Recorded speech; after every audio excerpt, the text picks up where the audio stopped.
Hello everyone, అందరికీ ఎంతో ఇష్టమైన సాంబార్ అండి. అది కూడా బెండకాయలతో చేసుకోవడం చాలా ఈజీ అండి. ముందైతే దానికోసం కావలసినంత కందిపప్పు అయితే తీసుకోవాలి. తర్వాత దాన్ని నీట్గా వాష్ చేసి పెట్టుకోవాలి.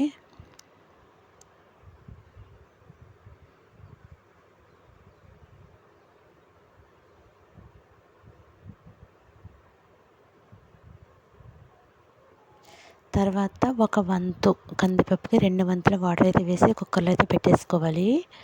ఈలోపైతే బెండకాయలు, ఆనియన్స్ ఇలా పెద్ద పెద్ద ముక్కలుగా కట్ చేసుకోవాలండి.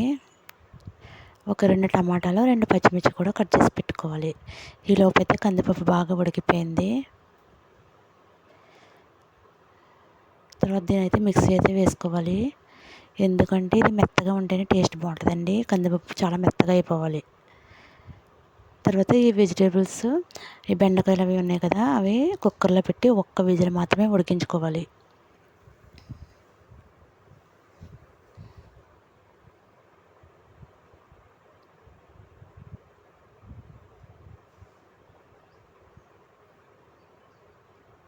ఒక్క విజిల్ వస్తే సరిపోతుంది.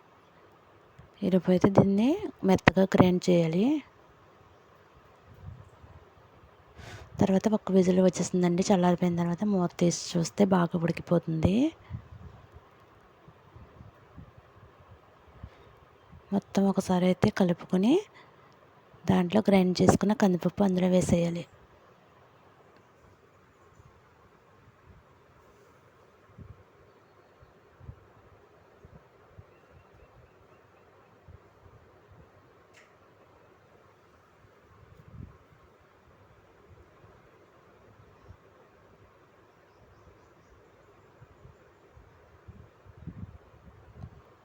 తర్వాత కొంచెం వాటర్ అయితే వేసుకోవాలి.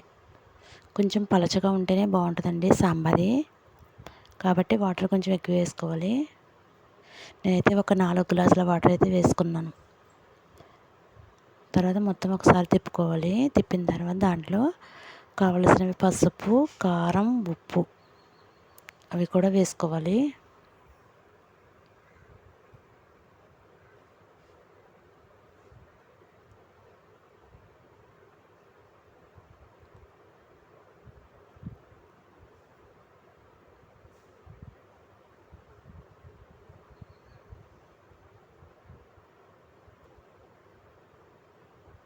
తర్వాత సాంబార్ పౌడర్ అయితే వేసుకోవాలండి.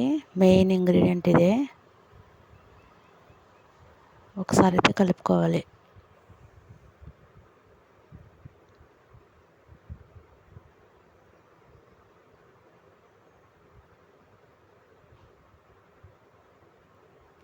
తర్వాత కొంచెం బెల్లం అయితే వేసుకోవాలి. బెల్లం వేసుకోవడం వల్ల టేస్ట్ చాలా బాగుంటుందండి.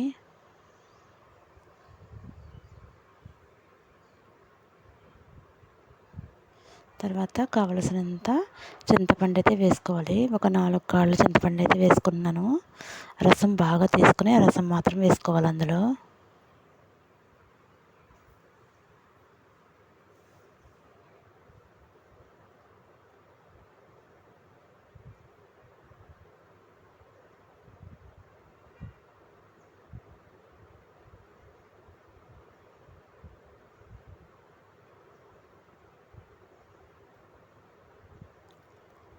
మొత్తం ఒకసారి కలుపుకొని దాన్ని బాగా మరగనిచ్చుకోవాలి.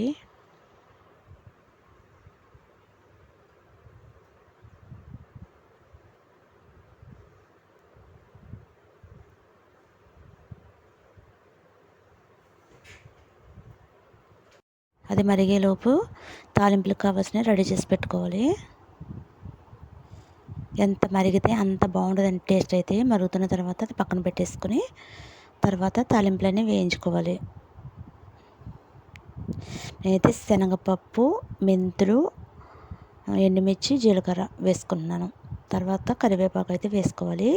దీంట్లో కావాలనుకుంటే వెల్లుల్లి కూడా వేసుకోవచ్చండి.